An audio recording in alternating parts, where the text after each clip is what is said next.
વરસાદનું સિઝન આવી ગયું છે અને સૌથી કોમન વસ્તુ જે લોકો વરસાદમાં કરતા હોય છે કે જ્યારે બહુ હેવી વરસાદ પડતું હોય તો એ ડ્રાઇવિંગ કરતાં કરતાં પોતાની હેઝર્ડ લાઇટ ઓન કરી દે છે. પણ શું એ તરીકો સાચો છે કે ખોટો છે?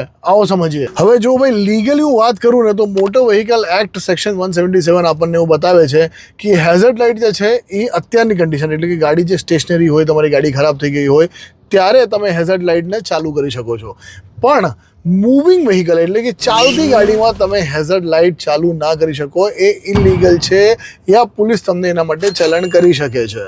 બટ જ્યારે વરસાદમાં લોકો હેઝર્ડ લાઇટ્સને ચાલુ રાખે છે તો પ્રેક્ટિકલી સ્પીકિંગ, મારા એક્ઝામ્પલની વાત કરું તો મેં ઘણી બધી જગ્યાએ બાઇકમાં અને કારમાં હેવી રેન્જમાં રાઇડ અને ડ્રાઈવ કર્યું છે અને મને હંમેશા બહુ હેલ્પફુલ ફીલ થાય છે કે જ્યારે વરસાદ એટલું હેવી છે કે આગળ કાંઈ દેખાતું નથી.